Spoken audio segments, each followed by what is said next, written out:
We are talking, well, this is a program that we've called Reengaging Israel. So actually, I thought we would start just by talking about why we gave it this title. CRC, as is not a surprise to, I think, most of the people on the Zoom, is a very progressive community. And what that has meant at times is that Israel becomes the topic that we don't talk about. There's an uneasy compromise that happens that ends up resulting often in Israel just sort of being pushed out of the conversation because, I mean this just descriptively, that Israel, which 30 years ago was the thing that brought American Jews together, right? There was nothing that could bring the entirety of the Jewish community together like Israel.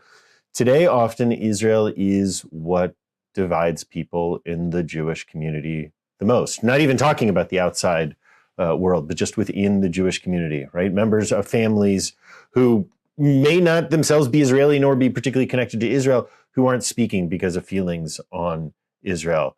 I don't know if folks saw Rabbi Randy's email that he sent out to everyone. So just to give you a sense, we had a member resign in protest because of that email this morning. That we should not call ourselves a progressive institution if we're not going to call out Israeli genocide, was the language in the letter. Whatever about the specifics and our feelings about these words and whether they fit or don't fit, right? There's almost no other issue that holds this position in our community. I think I can honestly say that we being CRC, have had more angry emails and calls from members in the last, however long it's been since October 7th, a month and a half, than we have the other 5.5 years that I've been at CRC combined. And it's not like there's one particular perspective that seems to be the angriest, actually. Right? This is a topic, however, that brings out these passions. So one of the goals with these 5 weeks, and I see that Rabbi Susan's joining right now, is that really what we can do is begin to re-engage with Israel, to re-engage with this conversation, to start from really the building blocks of this relationship, with the goal being that us as a CRC community can begin to have these conversations in a healthier way, can begin to have these conversations with some level of shared vocabulary, and can really center these conversations around values instead of policies. And that'll be the last thing that I'll say as way of an introduction, that so often we get so caught up in policies. Are you in favor of a ceasefire? Are you not in favor of it? What do you think about the two-state solution or this particular settlement? And I think what we often miss is that we have almost no power in those. That when we are sitting there and arguing to the death with our friend or family member over Thanksgiving, as may be happening or soon to happen for many of us, that actually the world will be no better, not a single Israeli, not a single Palestinian, if I am somehow magically able to convince all of you that my perspective is right and your perspective on Israel and Palestine is wrong.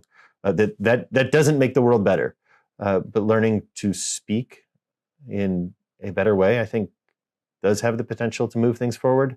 So anyhow, that is the setting of the groundwork for what it is that we're trying to do over these 5 different weeks. So any thoughts on that?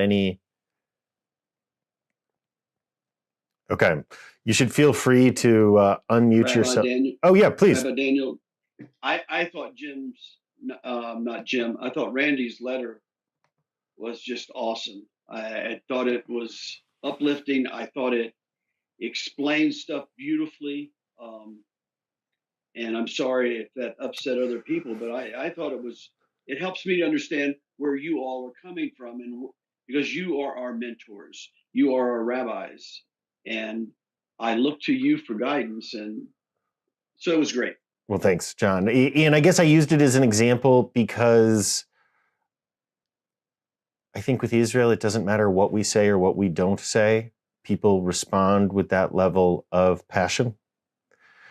So the next piece I want to talk about, just to frame it, is the why of that. And so much of it as American Jews, I think we can understand as being Right? We feel often, and we've been raised to feel Israel as being a part of ourselves, and so we respond defensively. But the other piece that is just so odd with this is the way that the entirety of the world seems to be going crazy about this right now as well.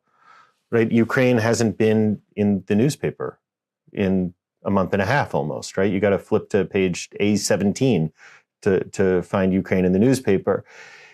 And I just want to say sort of one or two words about this, and then we're going to jump into the real topic of today, peoplehood, in our immigration stories. But I really think we have to, let's try a little bit of a thought experiment for a second.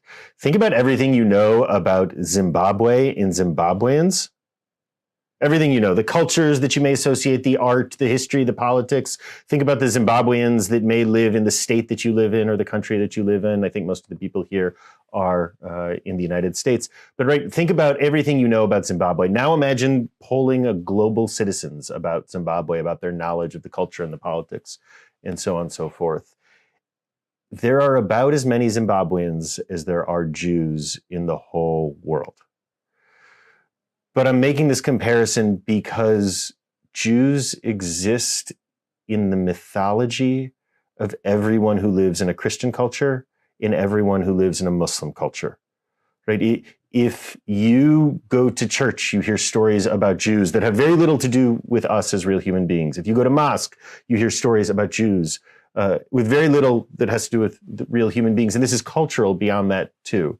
So for thousands of millions of people out there, they relate to Jews as being a part of themselves, as being a part of their mythological universe, their story of themselves. And so I think that's helpful, if only just to frame why it is that the whole world seems disproportionately on fire right now. Okay. Any thoughts on all of this before we really jump into today's topic? Well, Danny, one thing that struck me is this being the season of Hanukkah. This isn't a new thing. Sure. And so I even looked up who were we fighting, and it's the Seleucids. And so then it's a conflict that's beyond our generation. Sure. And if that's true, that doesn't mean we can solve it in a generation. It doesn't mean we shouldn't try. No, Bruce, thank you. And that's truthfully why I sort of started with this mythologizing of Jews in the Muslim and Christian cultural worlds, because that's not going away. That's not going to disappear. It's not going to disappear in our lifetime. And I think, right, as long as Jews are being mythologized and are a part of the whole world's stories, anti-Semitism is inevitable downstream of that. I really believe it. Okay. If we're going to talk Israel, what we have to start by is talking about what it means to be a Jew. 40% of the Jews in the world today just about live in the United States and Canada, and 40% of the Jews in the world today live in Israel. There's only about 16 million of us total, wherever we are talking about. So just descriptively, I think it's important to think through what is Jewish identity. Now, we certainly have a religion. Judaism is the religion of the Jewish people. But again, just descriptively, our levels of religiosity, how much we believe or don't believe, or even how much we observe or don't observe, right? Whether we believe in God or whether we are an atheist, whether we keep strict kosher or whether we eat, double bacon cheeseburgers during Passover, that regardless of that, across the movements, from Reform to Orthodox to the Hasidic, across the movements, we all agree that actually none of that has to do with whether you are a Jew or not. This is just different than the way that Christian identity works and the way that Muslim identity works, both of which really you become a part of by what you believe, whereas to be a Jew is much more about who you are, right? You stop believing in God, and there is no contradiction with being Jewish, right? In fact, you can still be a synagogue president in most places In fact, you can make up 70% of many congregations in the United States, right? These are just the realities of it. And so descriptively, I really think faith is not the right category to be thinking of Jewish identity through. So if it's not faith, the other category that will often be suggested is ethnicity or race. And certainly there are ethnicities associated with Jewish identity, right? I am Ashkenazi Jewish, as many people are, and we're going to tell the immigration stories of American and Israeli Jews too as a part of this today. But being Ashkenazi doesn't make you Jewish. You can be 100% Ashkenazi and not be Jewish. You can be Jewish and not at all Ashkenazi, as the majority of Israeli Jews are not Ashkenazi. But more significantly, you can convert to being Jewish. You can become a Jew. And as we all know, people who attempt to convert to racial or ethnic identities rightfully get into a lot of trouble for pretending and taking on the identities that they do not, in fact, have. Whereas assuming you go through the normal channels, absolutely, you can convert to being a Jew, to being a member of the Jewish people. I really liked how Rabbi Randy said it this year at the High Holy Days, that his favorite word for a convert is a Jew, right? And so, again, just descriptively, ethnicity and race don't work. You can't convert to either of these identities. So if we're going to throw out religion as the main category defining what it means to be a Jew, even as Judaism is the religion of the Jewish people, and as we're going to throw out race or ethnicity, even as there are ethnicities traditionally associated with being Jewish, I'm going to suggest that the word to use, and it's an ancient word of ours, is tribe. Peoplehood, if you like that word too. Civilization is the word that Mordechai Kaplan liked. But a tribe is really just an extended family.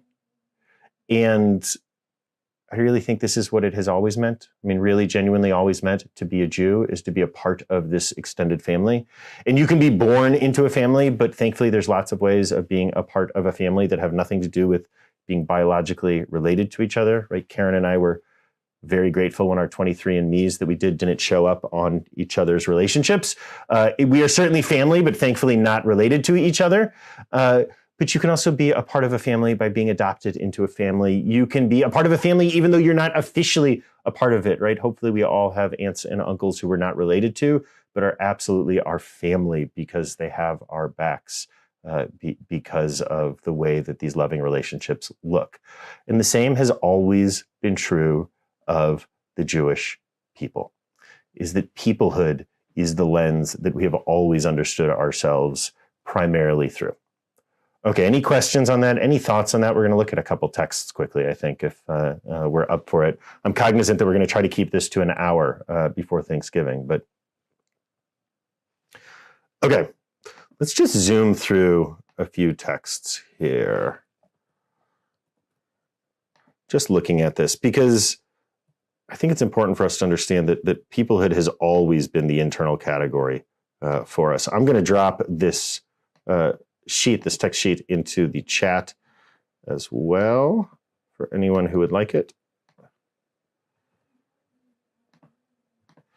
There you go. Okay, and is there someone who'd be up for unmuting themselves and reading a little bit here? I can do it, Danny. Okay, so this very first text, Genesis 12:1, this is the beginning of the Jewish story. Everything before this is the story of the world, and here's where the Jewish story begins. So go ahead, Paul, please. Now Adonai said to Abram, go from your country and your kindred and your father's house to the land that I will show you. I will make you a great nation, and I will bless you and make your name great, so that you will be a blessing. I will bless those who bless you, and the one who curses you, I will curse you. And in all the families of the earth shall be blessed. So this is a text, you often find it in particularly what they call Christian Zionist spaces. Right, where they're sort of talking about Jews and the special relationship that they see God having with the Jewish people. But we have it here on our text actually to show that from the very beginning, the way that Jewish identity has been understood has been as a people, has been as a family. You can see it right here, the relationship to Abraham, right? Go out from your land and I will make of you a great nation. Not you're going to form this interesting religious community, not you're going to create an ethno-nation state, but instead that you will be a nation, you will be a tribe, that from the very beginning, this is how we have understood ourselves. This next text, I'm just going to take us through really quickly because it's a wild text. So when Moses comes down from the mountain and he sees the Jewish people sitting there doing the idolatry and the orgy and all the things at the bottom of the mountain, Moses becomes enraged and takes these tablets and destroys them right there. And I think we miss just how radical of a heretical moment this actually is because we get so used to it. Right. So the image I'm going to give, Rabbi Susan is on here, I believe. The image I'm going to give you is imagine that Rabbi Susan turns around at Yom Kippur, sees that everyone is talking and no one's paying attention, and she takes the Torah from the ark and destroys it up on the bima, just tramples it and destroys it in front of everyone. Right. Whenever I give this image, people sort of wince a little bit at that. And then imagine, at least internal to this story here, right? We're imagining that these tablets were actually written by God. And they're destroyed by Moses. Right? This is an incredibly heretical moment. What could be more heretical than Moses's action? And we have this crazy, amazing, subversive midrash that was on our sheet that imagines actually that as Moses is coming down, it's not a moment of rage, but he looks around and he thinks, if I give them these commandments, all of a sudden, they will be liable to death for breaking all of the commandments. And he instead destroys the tablets. And what's radical about this midrash is it says that this met with God's approval, which is to say that the Torah is not as important as the people, and that has always been a part of the Torah itself as well. People and the peoplehood is the center of what it means to be a Jew, not observance, not faith, not ethnicity.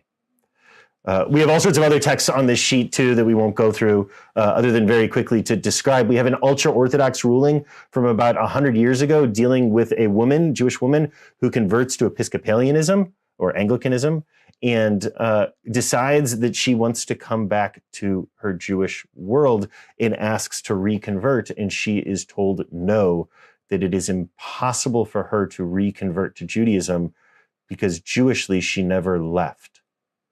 That believing in Christianity and becoming a Christian made you, in at least in traditional Jewish senses, a heretical Jew, an apostate Jew, but it doesn't end your Jewish identity itself, because Jewish identity is not about faith. It is not a religious category, even as religion is an important part of what it means to be a Jew often.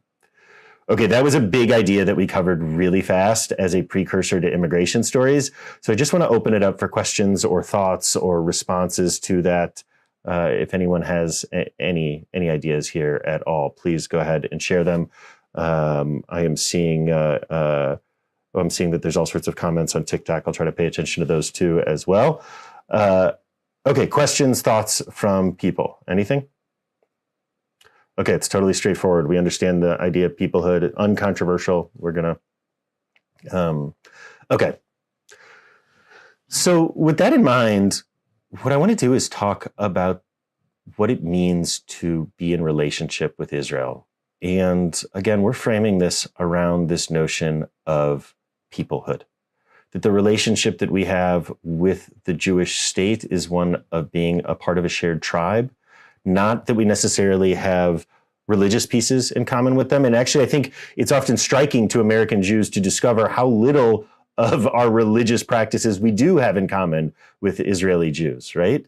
Where in Israel, normative Jewish practice is orthodox, whereas in the United States, reform is the standard look of Jewish practice, and reform is small and in some ways marginal in Israel. Okay. So let's start by talking about the origin story of American Jews. Does anyone know the first Jews to come over to the Western Hemisphere? Anyone know about this? So here's the mnemonic for you. In 1492, Columbus sailed the ocean blue, and Spain ethnically cleansed all of its Jews too. So you put the two at the end and it rhymes, and then you can remember it. So what happens is, just at this moment that Spain and Portugal are sending the first colonial ships to the Western Hemisphere, Jews are being ethnically cleansed from the Iberian Peninsula. Today, about 60+%, that's 60+% of Spaniards have identifiable Jewish ancestry in their genetics, which is to say that the scale of the forced conversion and the ethnic cleansing is massive that happens in Spain. And so a whole bunch of these folks flee as refugees across the south of Europe, through the various port cities in the south, through Turkey, through the islands, through the Greek islands. This is probably the story of many of Rabbi Susan's relatives, and also through the north of Africa, through Morocco and Algeria and Tunisia, and into Egypt, and then once again into what we would now call Israel, and the various groups that were controlling it over these hundreds of years that we are talking about. So the first Jews to come to the Western Hemisphere are these brown Jews, brown-skinned Iberian Jews from the Iberian Peninsula, from Spain, who are fleeing this ethnic cleansing, get on the boats and make their way, by and large, to the Caribbean. By the way, I really, my image is that we could all be on the Caribbean coast of Costa Rica right now, if only they had stayed there, which doesn't that sound lovely? So we get about 5,000 of these Sephardi Jews who make their way into what we would now call the United States by the founding of the Republic, by the beginning of the U.S. I think it's important to note and to understand that this was such a small population that it really wasn't significant to the Americans. It wasn't a part of the thought in this world, right? The binary on this continent so quickly became the binary of white supremacy, and Jews at 5,000 folks were just an asterisk to that. Not even an asterisk, we were an afterthought.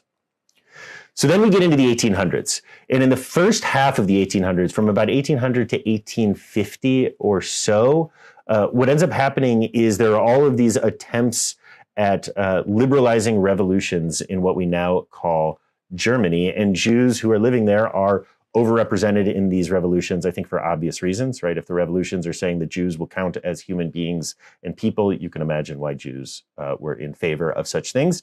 But these revolutions would pop up and they would be spectacular failures. And then these highly educated German Jews would end up fleeing to the United States. And so in the first half of the 1800s, we get about 50,000 German Jews who make their way here. They end up, by the way, not in what we think of as the classic Jewish cities, but they end up in the classic German cities: Cincinnati, St. Louis, Peoria, Buffalo, New York, et cetera, et cetera. These are the places that these German Jews settle. They create Hebrew Union College. They create the Reform movement. If you're interested in this, 5:30 on Tuesdays, we tell the story of the Jews. We call it the story of us, and we'll go into some serious depth on this when we get there. But what ends up happening is that even as these folks become the normal Jewish community of the United States, when people at the time, non-Jews, would think of Jews, from 1880 to 1914 or so, somewhere between 2 to 2.5 million Ashkenazi Eastern European Jews are ethnically cleansed from the Pale of Settlement, from broadly what we would now call Greater Poland, and make their way to the United States. That's 2 to 2.5 million immigrants. What that means is that these folks came into the U.S. and just became dominated what it meant to be a Jew here. I don't know if anyone's heard this term or not. It's a great term, Ashkenormative. Has anyone heard this? Right? The idea that Ashkenazi Jewish culture is seen as normative Jewish culture. If you imagine, for instance, that Jewish food is matzo ball soup and gefilte fish and blintzas and all of the other beige-colored foods associated with Ashkenazi Jews, you are being Ashkenormative. Right? This is certainly not the case in Israel, where Ashkenazi Jews are a minority of the population, and we'll tell their story in a moment. So from 1880 to 1940, we get 2 to 2.5 million of these Ashkenazi Jews. Highest, the Hebrew Immigrant Aid Society, is started, by the way, by German Jews to help civilize the unwashed masses of Ashkenazi Jews, who the German Jews didn't want to have to deal with themselves, but there needed to be a process so that the Ashkenazi Jews became less embarrassing. We still have remnants of this, of course, right? This is why we have Meadowbrook for the Nouveau Riche Ashkenazi Jews as the country club in St. Louis, and Westwood for the classy German Jews, right? My mother always liked to tell my father that she's classier than him because she has one German grandparent and the rest are from Eastern Europe, right? And so that makes her better, is how she's always presented it. So again, there are these dynamics that begin to emerge here, but the Ashkenazi immigration is so overwhelming that whether or not you are Ashkenazi, whether you are a Jew by choice or whether you were born to Jewish parents, whatever it is, the culture of American Jewry is Ashkenazi. It is Ashkenormative in all sorts of ways. Okay. Now, one last note here to understand, and this is just a really important sociological piece. When American Jews, or when Ashkenazi Jews came to the US, they came over here after having been the significant other in the places that they lived. Right? In the United States, we live in a society built on white supremacy in the sense that whiteness is the default identity and blackness is the default other that exists in the United States. It's the binary. In most of Christian Europe, for the better part of 1500 years, the binary was, are you European or are you Jewish, right? Are you German or are you Jewish? Are you Russian? Are you Jewish? Are you Polish? Are you Jewish? Are you British? It almost doesn't matter where you go. We were used to being the significant other of Europe. And 2.5 million of us fled to the United States. And all of a sudden, we looked around and realized we weren't the significant other in this country. People of color were, particularly Black folks in this country were.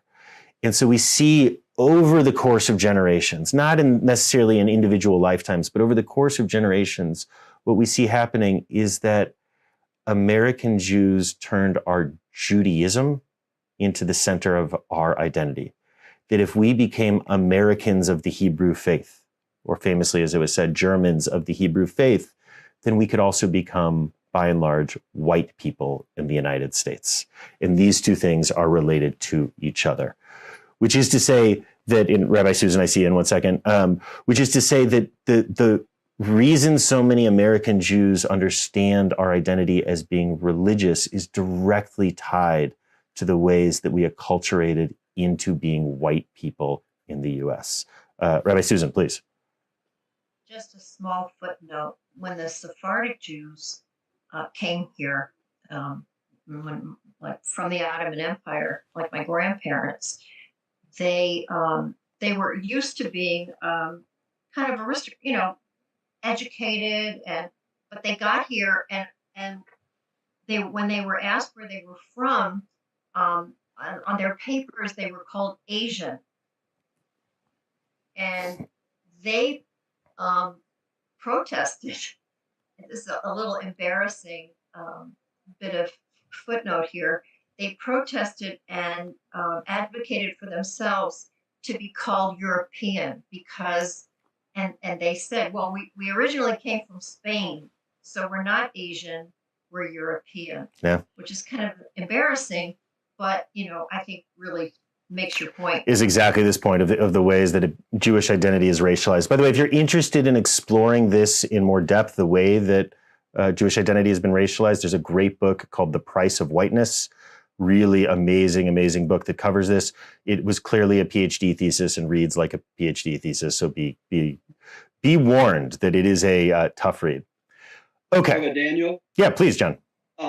Isn't the word Ashkenazi a German word? Ashkenaz traditionally referred to the region of sort of Germany and France, Alsace-Lorraine, that whole area right there. Yeah. What ends up happening really, right, is that once Jews, going back to the destruction of the Romans, in the first few centuries of the Common Era, that as Jews begin to be expelled and ethnically cleansed from Israel, we end up going through Europe and then just are tossed around Europe. So you can call them Ashkenazi in the sense that maybe they came from there at one point. But the reality is that for most of the last 1,500 years, if your family was Jewish and if they lived in the Christian world, right, the Muslim world has been much better for Jews by and large until the last 70 years or so. But if they lived in the Christian world, their great-grandparents were ethnically cleansed from somewhere different than their great-grandparents were ethnically cleansed from, which is different from where their and all the way back. Which is to say that actually, if you are an Ashkenazi Jew in the United States, your family has probably lived in the U.S. longer than they lived whatever place you think of as being the old country that they came from. That's just kind of the reality of it. You had much more stability often in the Muslim world, in Jewish communities. Okay, that is the American Jewish story. And I think it's really important to start there and understand that, because for American Jews, our culture has been tied into the American project, to the notion of democracy, particularly notions of liberalizing, progressive, I would even say messianic and utopian democracy. I think for many American Jews, actually, lowercase democracy is a Jewish value, because this is the community and the culture that we have been a part of, by and large, for 100 plus years, right? 140 years since this wave of Ashkenazi refugees came to these shores. Okay, again, if you're interested in this, Tuesdays, 5:30, we cover all of this in much more depth to dig into. But now let's talk about the Israeli immigration story, because it's really important to understand how different Israeli Jews are in where they came from if we want to understand why Israeli Jews are so different from Americans today. Certainly, Israelis are different because of their Israeli history also, and I know Rabbi Susan's going to cover some of that next week. So we're not talking wars today. We're not talking about those pieces. We're really talking immigration. So there have always been Jews who have stayed in Israel. Even after the Romans destroyed it in 70 and again in 100 and again in the 130s, there have always been Jews who remained. In fact, we have letters from about 800 years ago from monks that would go visit. And what they talked about is how the various Jewish communities didn't get along with each other, but everyone got along with the local Arab population, which I think is kind of interesting. So we've talked about, actually, I'm going to back away for 1 second. I want to give us three categories of Jews to think of broadly. These aren't ethnic categories, but sort of ethnic categories. There's Ashkenazi Jews, which we have talked about, and I think we understand. There are Sephardi Jews. Sephardi Jews are the descendants of the expulsion from Spain. Again, these are the folks who, by and large, end up in the south of Europe, in the port cities, into the Ottoman Empire, in the north of Africa, into the Middle East. These are the Sephardi Jews. Then there are Mizrahi Jews. And this is an entirely different category as well. 586 BCE, 2,600 years ago, the Babylonian expulsion happens, and Jews are taken off as enslaved peoples to Babylon, and many of them never leave. Literally, historically, we can say that many of these communities date back 2,600 years. But even much more recently, if you go to Baghdad, this statistic blows my mind. Baghdad in the 1910s was about a third Jewish, right? That's a crazy statistic. That's 3 times as Jewish as New York is on a per capita basis. Today, of course, there are basically no Jews left in that region.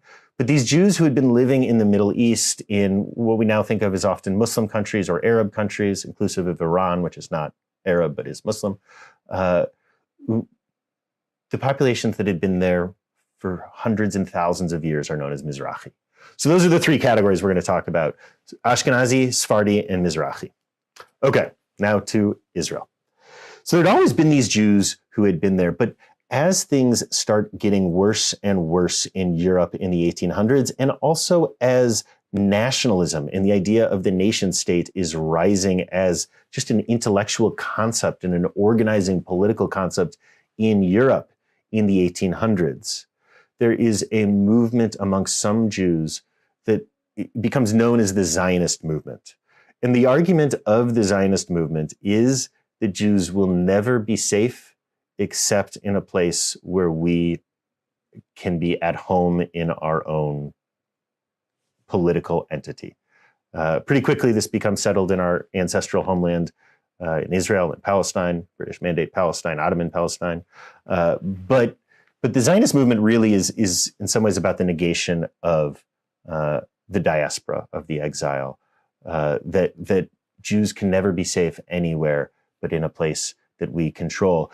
And so the first Zionists are actually a trickle of people. And this is really important to understand, that the folks who are moving from Eastern Europe to Israel are just a small trickle of ideologues, socialist, secular ideologues. In fact, they wanted the flag of Israel. Does anyone know the statistic or this piece of trivia? They wanted the flag of Israel to have 7 stars on it. Does anyone know why? It was going to be the most distinctive thing of the new Jewish state, which was the 7-hour workday. Really. This was going to be a socialist, secular utopia. And that's who these early Zionists were. They were dreamers who were going and trying to create that utopia. But the truth of it is, almost no one was going to Israel. The flood of immigration was to the United States. So what happens after 1914, 1917, 1924, depending on how you date it, is that the United States, for deeply racist reasons, cuts off immigration to Jews, as well as a number of other categories of racially undesirable folk, as it was explicitly described then. And this is really interesting because it is only after immigration to the United States is cut off that you start getting large numbers of Eastern European Jews who go to Israel. These are folks who are being ethnically cleansed, who have nowhere to go. And when they had a choice, were choosing the United States and only end up going to Israel by and large once they don't have a choice anymore. I think this is one of those things that we don't teach it in Jewish history because it doesn't fit our narratives of having power ourselves and controlling our own destiny. And it's not taught in outside history of Israel for also similarly problematic reasons, though different. It's just important to understand that the first 500,000 or so Ashkenazi Jews who make their way to Israel by the time the state is declared in 1948, most of them, the overwhelming number of them, didn't go for ideological reasons. They went because the option to immigrate anywhere else while they were being ethnically cleansed disappeared. Okay. Bruce, I see a hand. Was that yeah, please. Did the early Zionist movement, was it a reaction or response to the 18th and 19th century colonialism? Yeah. So interestingly, right, and this is a really important point because one of the critiques you hear about Israel a lot is known as the settler colonial critique, right? Understanding Israel as fundamentally being a colonial project of Europeans. Those first Zionists talked about themselves as being a part of a colonial project. It is how they understood themselves. You read their writings and it's how they talk about it, which is, look, one of the things that I think is true of studying Israel is that the settler colonial critique and lens is an important lens to understanding Israel through. And when it's the lens that you understand Israel through, it is deeply problematic and distorting. Because, of course, I think it does help to describe in some ways these first Zionists, but actually doesn't describe those 500,000 Jews who come after who don't have much of a choice, at least not quite in the same way. And then the next group that ends up immigrating to Israel, you get another 500,000 of them or so are Holocaust survivors. Now, while most of these folks, not exclusively, while most of them were Ashkenazi Jews, they come over in the 50s by and large. They're first forced into displaced person camps. But they are their own thing. They become, in some ways, their own tribe in Israel, their own ethnic group in Israel. I'm using ethnic, obviously, in a very expansive sense. But the Jewish ethnicities that live together in Israel are the political divisions. Those are the divisions that exist. And Holocaust survivors, in many ways, become their own group to be thought of. Culturally, they become their own thing that is just different. By the way, it's really interesting. This is a side note, but really interesting to look at how Israelis talked about Holocaust survivors versus Americans. Americans tended to saint Holocaust survivors. Israelis tended to be ashamed of them early on. But again, that's a Tuesdays at 5:30 if you're interested in those sorts of things. Okay, so we have this 500,000 Holocaust survivors that become integrated in. But then what ends up happening, primarily in the 60s and 70s, though starting in the 50s, is that somewhere around 1 million Arab Jews, now they would not have described themselves as Arab Jews and probably wouldn't today, but I think it's important to understand it that way at some level. About 1 million Arab Jews, people, again, mixes of Mizrahi and Sephardi populations, people whose families had lived in the Arab and Muslim world in the Middle East for hundreds and thousands of years, literally. These populations are almost entirely ethnically cleansed from the Arab world and taken in as refugees in the state of Israel today. To the point where something like 70% of Jewish Israelis are descendants of these people or are these people themselves. And about 53% of the entirety of the Israeli population are Mizrahi and Sephardi Jews, which, again, I think it doesn't make anything that Israel is doing any more or any less okay, but it is one of these lenses of complexity that is so absent from the American discussion, where often we think of Israel and Palestinians, where we imagine Israeli Jews as being white people. And the largest population of Israeli Jews, the majority of the country, are brown-skinned Sephardi and Mizrahi Jews who are there. The other note that's worth saying, and we'll deal with how they're integrated into Israel. By the way, they faced incredible racism in Israel when they were integrated, when they came. But this population, they are Bibi Netanyahu's base. They are the center-right and right-wing voters that you have in Israel. Spell that group, please. Spell it. I'm not understanding. Sephardi and Mizrahi. Mizrahi is really the category to look at. Mizrachi, Mizrahi. If you Google Mizrahi Jews, you'll find lots about them. Okay. So then you get about 600,000 to 700,000 Jews who flee from the former Soviet Union, or I should say 600,000 to 700,000 people who flee from the Soviet Union and make their way to Israel, because at least 100,000 of them, it is now clear, entirely and completely forged their documents of Jewishness in order to move to Israel, to the point where if you go to the north of Israel today, you will find Russian-speaking churches. You get this immigration. There's about 100 to 150,000 Ethiopian Jews who are in Israel today. And the story of how they made it to Israel is one of the amazing, heroic stories out there. That gives you all the feels and all the tingles. Again, Tuesdays at 5:30, if you're interested in that. These are the populations of Israelis, which is to say, Holocaust survivors who are a traumatized group. Sephardi and Mizrahi Jews from the Arab world, Jews from the Soviet Union, Jews from Ethiopia.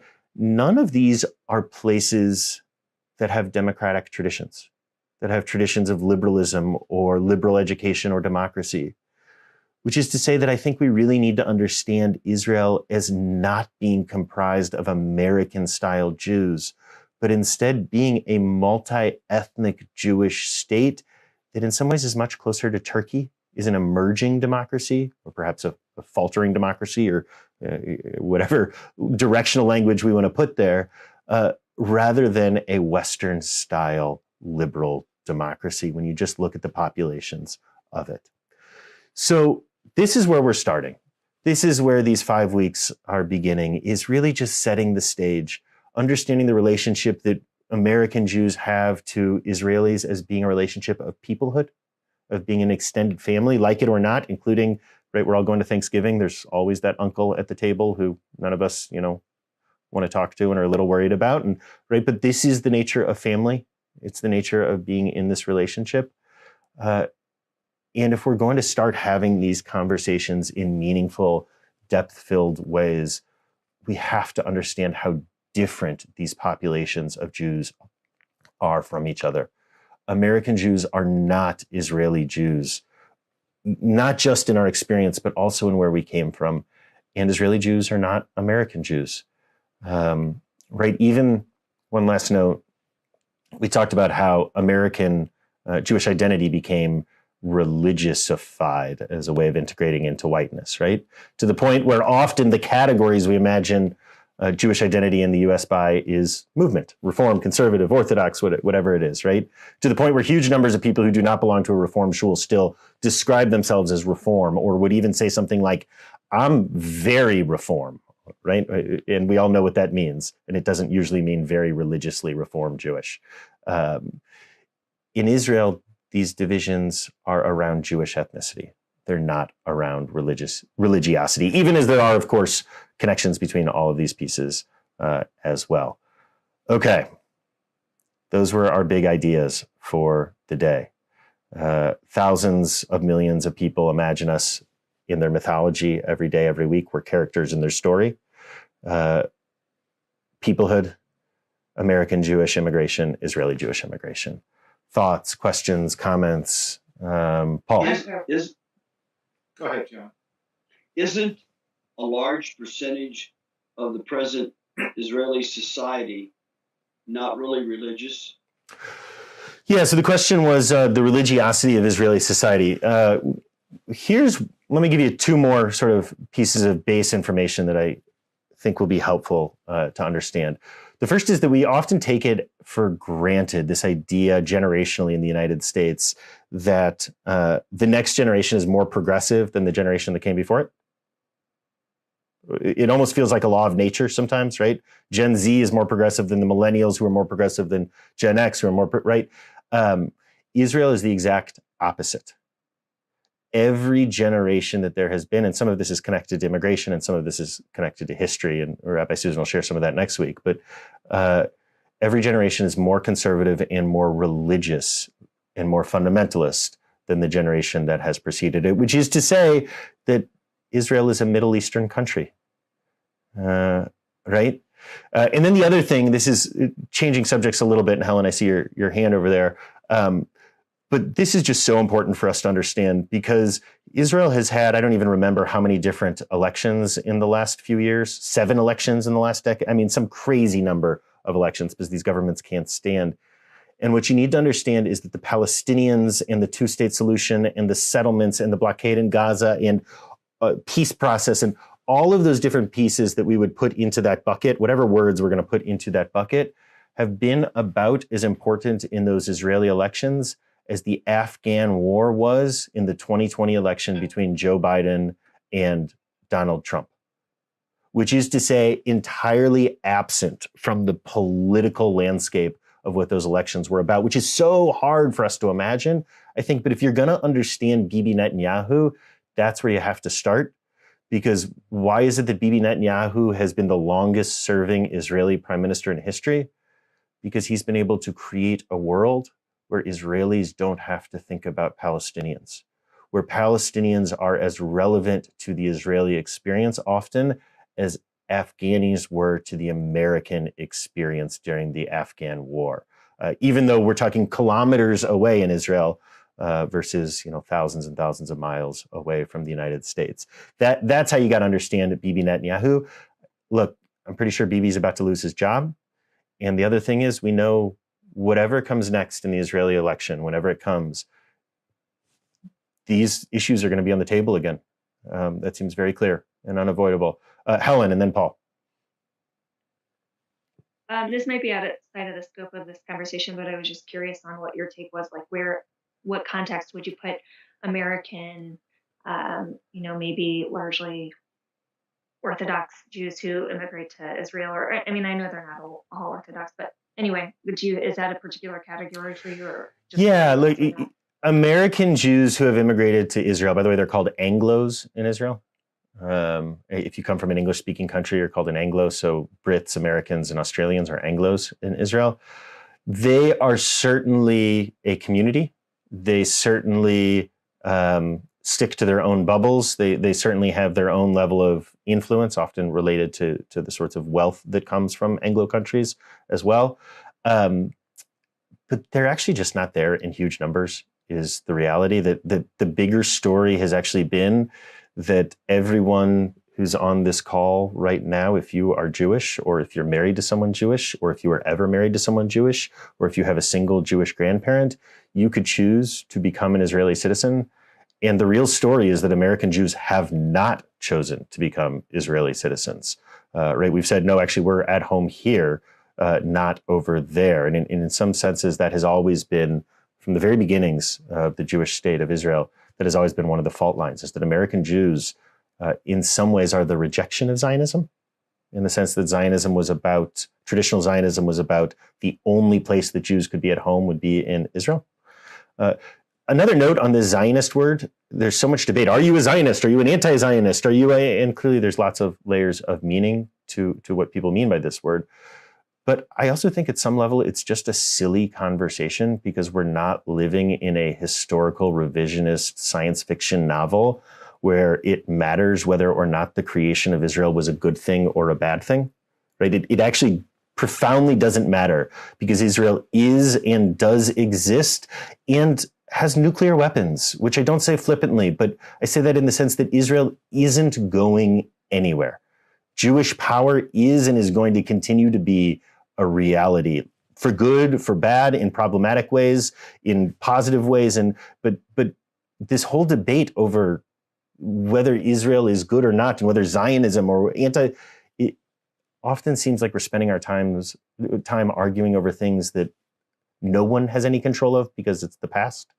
Okay, Paul and then Jason. Yep.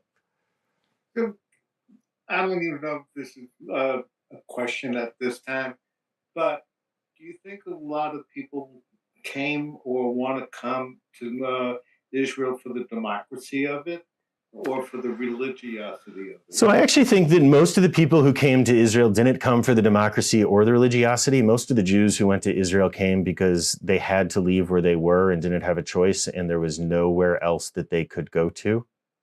That we've seen over and over again, by the way,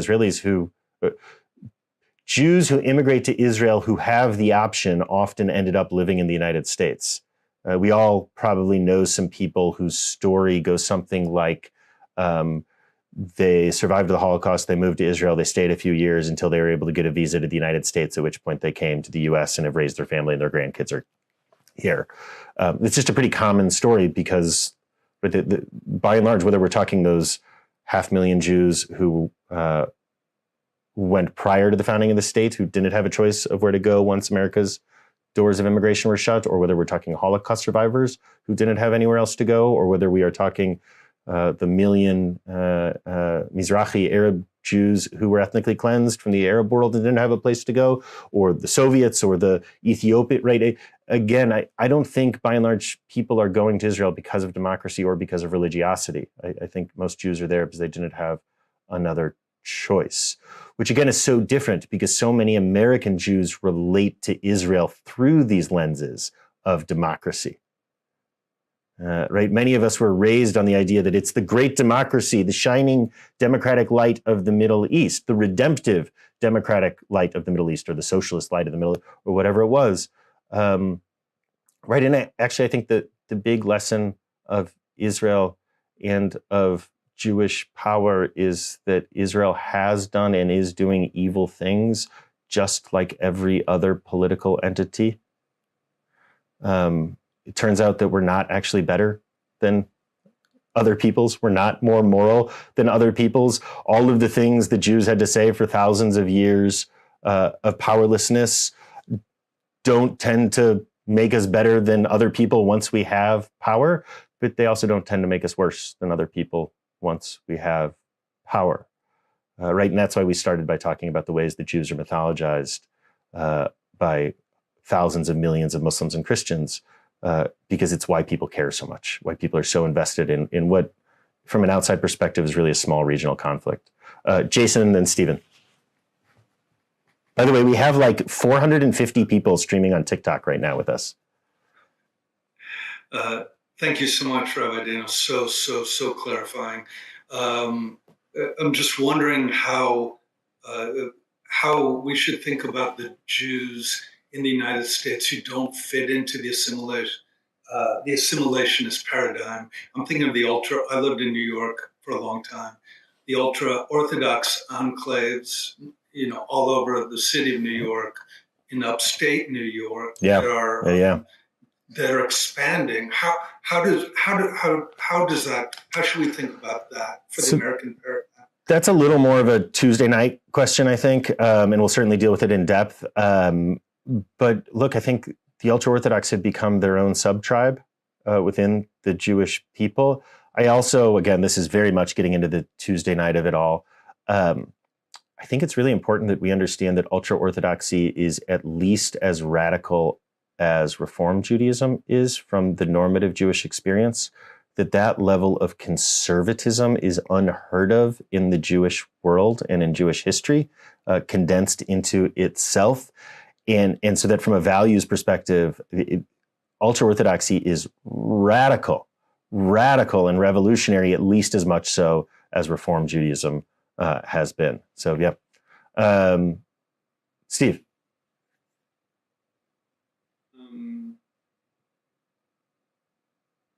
Among other reasons why people went to Israel, I think when they did was for economic reasons. But what I really want to ask you is this. I hear discussions of people who are angry about what the Netanyahu government is doing, particularly in the West Bank, but also in Gaza.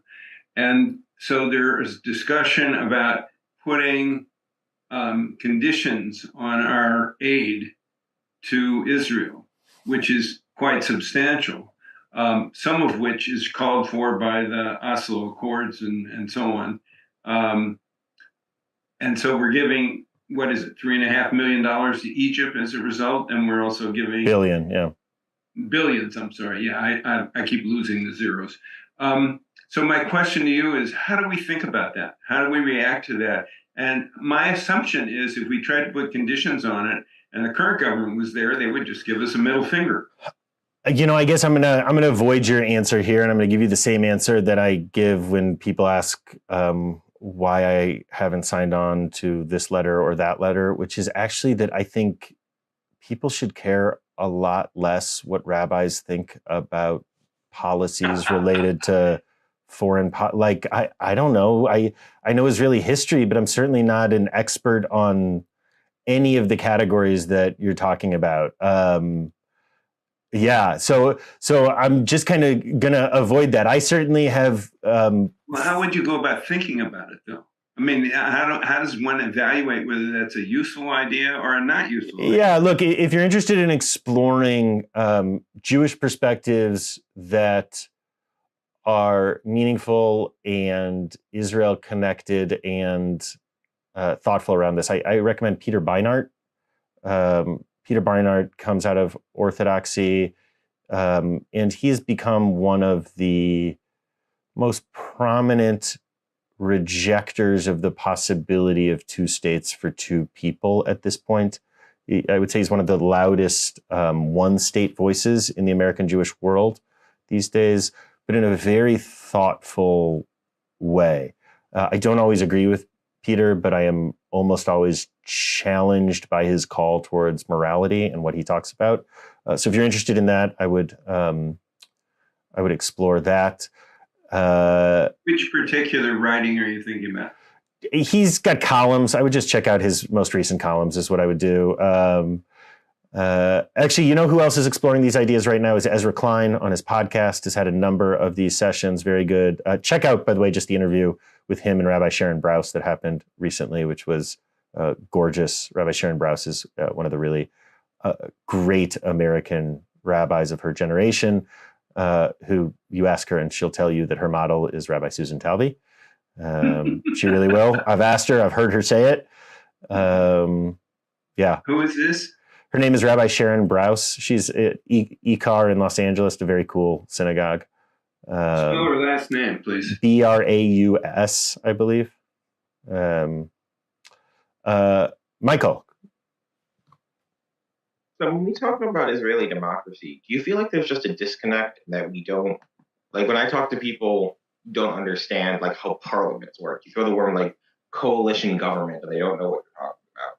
Is it not only that it may or may not be a democracy, just in America, we don't understand how other democracies work? Yeah, look, yes, absolutely. Israeli democracy looks and works incredibly differently. And whenever the next Israeli election happens, we'll certainly do a session beforehand to help us understand the intricacies of that. But I also think it's the way that Israel has been sold to Americans, has been as this democratic outpost of the Middle East, as a Western outpost in the Middle East, as a European outpost of the Middle East. Again, these pieces don't actually fit with the reality of who Israelis are and what the Israeli story is. And yet it is how Israel has been presented and told to us, often by us as well. So yeah, really important question there. Thank you. Any other thoughts? Any other questions? Lawrence. And then Paul, I see your hand too. How do you feel about the influx of non-Jewish people using words like Zionism and calling for describing themselves as Zionists or anti-Zionists? I also truthfully wish that more of the non-Jewish world cared less about all of this also. It's just kind of how I often personally feel, which I'm sure I would have more thoughtful things to say, but really I just kind of feel exhausted about it all. Again, that speaks to the way that Jews exist as mythological creatures within the imagination of most of the people in the world, which is it's just wild and it's distorting. And we're so used to it that I think we don't see how distorting it is. Here's one that has stuck with me. I have a close chavruta friend, someone I've studied with for years and years, who's a pastor. And she pointed out to me the other day that almost no American pastors have significant relationships with Jews, which was mind-boggling to me because every rabbi has endless significant relationships with pastors. And again, we get presented as being of such outsized importance. Again, that's how anti-Semitism works, by the way, that we forget how tiny we are. There are thousands of millions of Christians and thousands of millions of Muslims and 16 million Jews. We are tiny, and it's part of the problematics of a response that says, well, what we need to do is educate people, and what we need to do is be in relationship with people. And those are certainly true and impossible at the sorts of scale we are talking about, because we exist as these creatures in the minds and imaginations of billions and billions. You should tell us. Danny, if you could just summarize again what it means to be Jewish. You talk about being a tribe versus religion, ethnicity. I want to circle back to that. I'll talk about this all day. This is sort of one of my ideas that I return to over and over again, which is that to be a Jew is to be a part of a people, to be a part of a tribe, to exist as a civilization outside of geography. You don't stop being Jewish or become Jewish by what you believe or don't believe, by what your theology is or isn't. And you don't become Jewish by your ethnicity. You are Jewish by being a part of this family, by being a part of this tribe, by being a part of this people. Again, I don't mean this prescriptively. I'm not saying that people should any of these things. I really am just trying to be descriptive of what Jewish identity actually is and actually means. And so often, even as Jews, we don't have this vocabulary because we weren't raised with this vocabulary. We were raised, again, in language of religiosity, and that's connected to integration into whiteness, as we talked about. And we do a lot on that on Tuesdays. Paul. Israel's startup nation. Does that break down along some of the lines that how does that overlap with the categories that you've described? Is there a... Yeah, so Israel is startup nation. Look, Israel has become in many ways more and more segregated of a place. Every time I've been, I'm really curious. I'm going again on Sunday. I'm curious to see what it's like now. But Tel Aviv is a different universe than Jerusalem. Just a different universe. And startup nation, the Israeli Silicon Valley, what Israelis just call high tech. High tech is a job in Israel, by the way. What do you do? Oh, I'm high tech. I'm in high tech. is based around the Tel Aviv area and is going to be overrepresented in Ashkenazi. That's what I think. Certainly culturally Ashkenazi areas, even as many of the folks involved today are themselves Sephardi or Mizrahi. Yeah, good question, Paul. Okay. Any last thoughts? TikTok people, I will stay on and answer questions for you all that I haven't addressed as soon as I hang up with Zoom. Good to be with everyone. Oh, Ray, were you going to say something? Just quickly, you started the session by talking about negative emails to Rabbi Randy with one member resigning. If you feel like John Young and me, and you're so inclined, I would send a positive. Send a positive note. And I should say we've gotten lots of overwhelming number of positive notes. Yeah. Absolutely. Overwhelming. I really only mentioned that as a way of really reinforcing just how charged of an issue this is as compared to any other issue that exists within the Jewish world. Things we have said or haven't said, things we have signed or not signed. It's really tough. And it's not just tough for synagogues. It is tough in families. It's tough in our interpersonal relationships. It's just tough right now with these things. And the hope with these sessions, with these 5 sessions, is that we can begin to lay the groundwork to have these conversations in a better way. Thank you. Thank you, Daniel. Happy Thanksgiving, everyone. Settler colonial holiday of Thanksgiving. Have a safe trip. Thank you. Yeah, have a great trip. Okay, TikTok people, I'm here with you now, all 332 of you. So go ahead and throw out any questions you have, folks who have been listening, who are a part of that. Until recently, DNA tests were not allowed in Israel. Are they still unallowed? I've heard that. I don't know anything about that, about what that origin is. And what's interesting actually is 23andMe massively overrepresents Ashkenazi Jews in its database. So I don't understand that. Yeah. Sydney says, what do you mean when you say you'd much prefer non-Jews don't care as much about Zionism? What I really mean is I wish that more people would treat Jews and Israel just as another place instead of a core part of their personality. I don't see this changing, right? Because of the ways that Jews exist in the mythology of thousands and thousands of people. I don't think that's going to go away. I don't think that's going to change. Okay, let's see. Other questions that exist. So you're against settler colonialism? Look, settler colonialism is problematic and about as old as history. So yes, I tend to think that Israel has done awful, terrible, evil things just like every other political actor and state. And it doesn't make what Israel's doing okay, and Israel has to be called out for it. And it also has to be understood within that broader context that Israel fundamentally right now, this is a small regional conflict in some really important ways. Do you think some people have Alex says, do you think some people have watered down the definition of anti-Semitism over time? Absolutely. I actually think that in many ways, folks on the political right in the Jewish community and outside of the Jewish community have weaponized anti-Semitism so that it's actually not as potent now when we need to be able to talk about it. Someone said, do you support Palestine?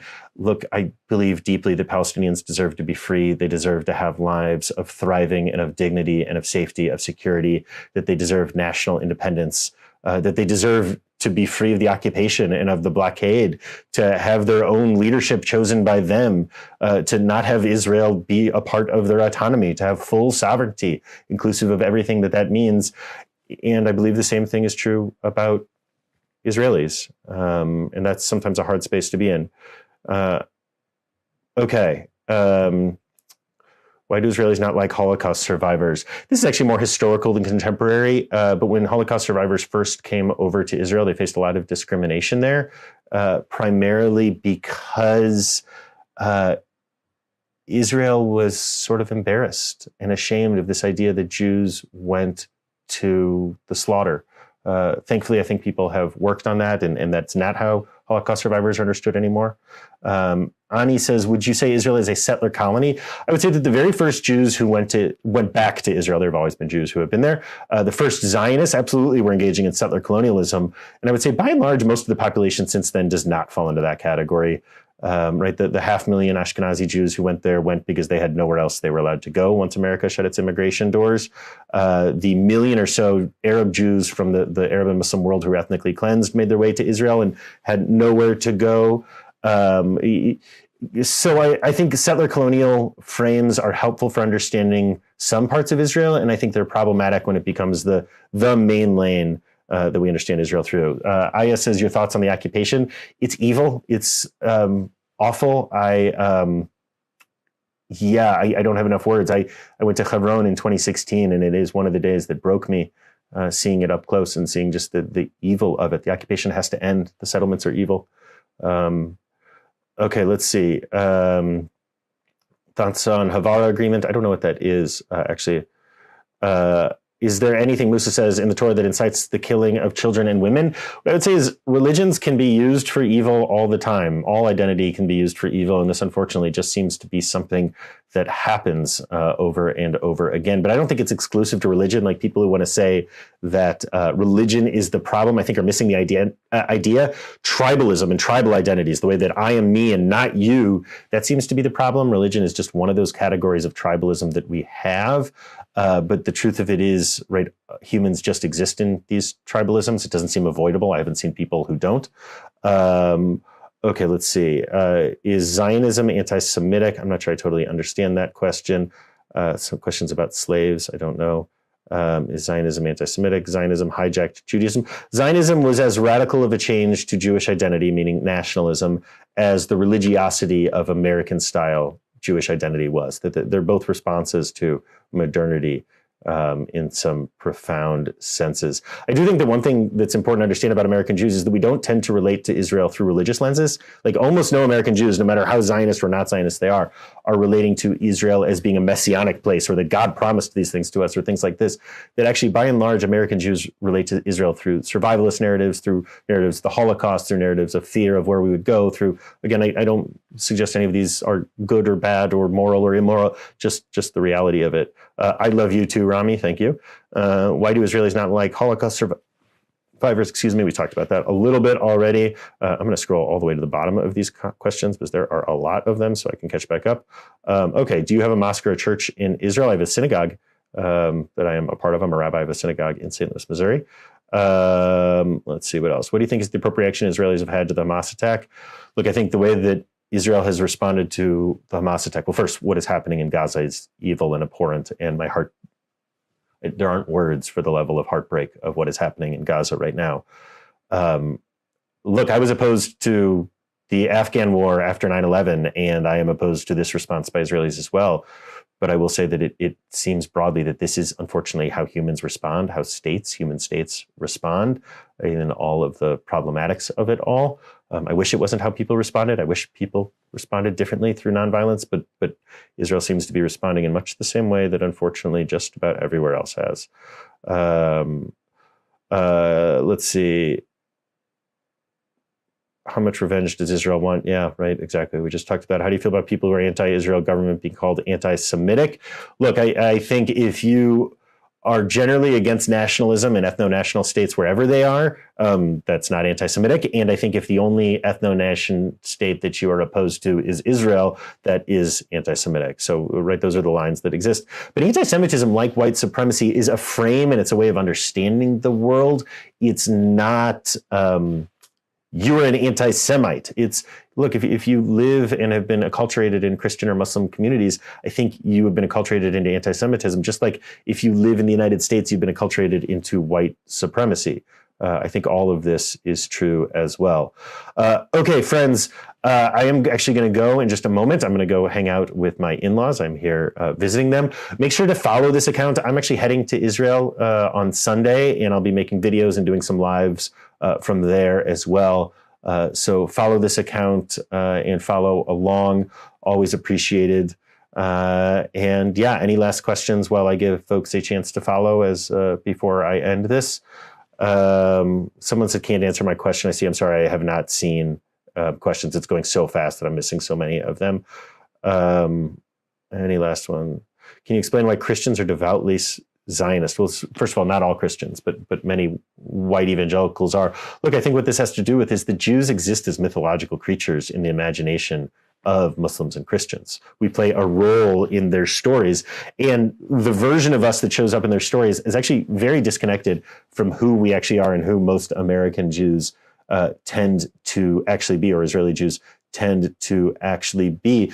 But we're a part of the mythology of Christians and Muslims. And at some core way, I think you have to understand that the Torah, I don't see as being divine revelation. I see it as my people's ancient tribal stories that were then taken and culturally appropriated and claimed by these two other great groups, Muslims and Christians, who dominate world politics today and who we exist as mythological creatures within their stories.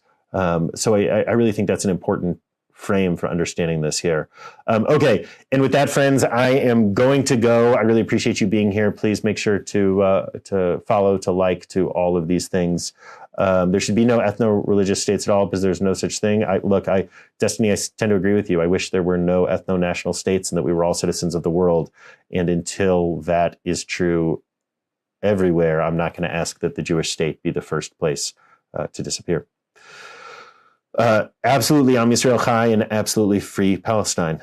We got to hold all of these. Take care, everyone. I am turning off the stream.